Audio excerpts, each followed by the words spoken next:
الله وبركاته. بسم الله الرحمن الرحيم. كتاب أنزلناه إليك لتخرج الناس من الظلمات إلى النور بإذن ربهم على صراط عزيز حميد. ബഹുമാനാദരവുകൾ നിറഞ്ഞ ഉസ്താദുമാരെ, സ്നേഹം നിറഞ്ഞ വിദ്യാർത്ഥി സുഹൃത്തുക്കളെ, അന്യപ്രവാചകൻ മുഹമ്മദ് മുസ്തഫ സല്ലല്ലാഹു അലൈഹി വസല്ലം തങ്ങളുടെ 1500-ാം വാർഷികം ആഘോഷിക്കാനാണല്ലോ നാം ഇവിടെ കൂടിയിട്ടുള്ളത്. നിങ്ങളോടൊപ്പം 2 വാക്ക് സംസാരിക്കാൻ തൗഫീഖ് നൽകിയ നാഥന് സർവ്വസ്തുതിയും അൽഹംദുലില്ലാഹി വഅലൈഹി. ബഹുമാന്യരെ, വിശുദ്ധ ഖുർആനിലെ അത്ഭുതങ്ങളെ കുറിച്ച് പറഞ്ഞു തുടങ്ങുമ്പോൾ 15 നൂറ്റാണ്ടുകൾ മുമ്പ് പ്രവാചകന് ഒരു കാട്ടാള സമൂഹവും ചേർന്ന് ലോകത്തിന് പഠിപ്പിച്ച നീണ്ട കഥകൾ പറയാതിരിക്കാനാവില്ല. ആ പരിഷ്കൃതരും പരുക്കൻ പ്രകൃതരുമായ ഒരു ജനവിഭാഗമായിരുന്നു ഖുർആനിന്റെ പ്രഥമ അഭിസംബോധിതർ. പറഞ്ഞ കാലയളവ് കൊണ്ട് തന്നെ ആ ജനതയെ മാനവമൂല്യങ്ങളുടെ തിളങ്ങുന്ന മാതൃകളാക്കി വളർത്തിയെടുക്കുകയും പിന്നീട് അവരിലൂടെ ലോക ജനതയ്ക്ക് കൈത്തിരി തെളിയിച്ചു കൊടുക്കുകയും ചെയ്യുന്ന അത്ഭുതമാണ് നാം കണ്ടത്.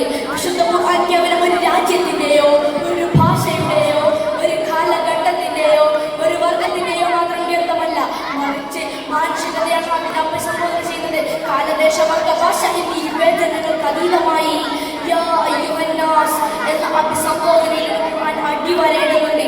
ധാർമ്മിക മൂല്യങ്ങൾക്ക് വില കൽപ്പിക്കാത്ത എല്ലാവരെയും അരാജകത്വത്തിൽ ജീവിച്ച് സ്വന്തം രക്തത്തിൽ നിന്ന് പിറന്നു വീണ കുഞ്ഞു പെണ്ണായാൽ അപമാനഭാരം നിമിത്തം കുഴിച്ചു മുടി അഭിമാനത്തോടെ വിളിച്ചു പറഞ്ഞിരുന്ന കാലം തന്റെ ഒട്ടക അയൽവാസിയുടെ വീട്ടിലേക്ക് കടന്നാൽ വർഷങ്ങളോളം യുദ്ധ കൊതിയന്മാരായ ജനത താൻ മരിച്ചു കഴിഞ്ഞാൽ തന്റെ കുഴിമാടത്തിന്റെ മുകളിൽ കുഴിച്ചു വെക്കുന്ന മുന്തിരി വള്ളികളുടെ വെല്ലുരുപ്പിക്കൊണ്ടിരിക്കുന്ന തന്റെ അഭിഭാജനങ്ങൾക്ക് ലഹരി പകരുമെന്ന് പറഞ്ഞിരുന്നൊരു ജനത സാമൂഹികമായും രാഷ്ട്രീയമായും സാമ്പത്തികമായും ലവലശം നന്മകളിലാക്കുന്ന ജനത ജീവിതത്തിൽ അടിപിടിയും പെണ്ണുപിടിയും കള്ളുകുടിയും മാത്രം ലക്ഷ്യമാക്കുകയും അതിനുവേണ്ടി എന്ത് അനീതിയും എന്ത് അക്രമവും എന്ത് അസഭ്യവും എന്ത് അശ്ലീലവും വിളിച്ചു പറയാൻ നിത്യരായിരുന്നവരെ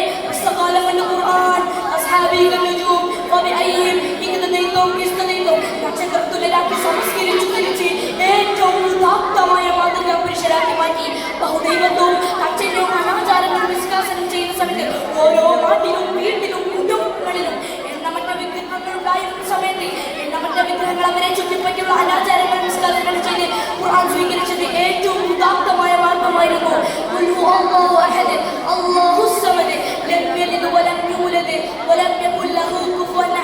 എന്ന വിഷപ്രഖ്യാപനം നടത്തി നിരീശ്വരവാദത്തിന്റെയും യുക്തിവാദത്തിന്റെയും മുഖം തട്ടിക്കാൻ ഖുർആനിന് ഇന്നും സാധിക്കുന്നുണ്ട്. ജീവിതത്തെ രൂപപ്പെടുത്തുവാനും ശുചീകരണത്തിൽ ഖുർആന്റെ അധ്യാപനങ്ങൾ ലോക മാതൃകയാണ്. പ്രവാചകന്റെ സ്വഭാവത്തെ പറ്റി മഹദി ആയിഷ റളിയല്ലാഹു അൻഹ പറഞ്ഞു വെക്കുന്നത് ഖുർആൻ എന്ന് തന്നെയാണ്. വിശുദ്ധ ഖുർആൻ പറയുന്നുണ്ടല്ലോ,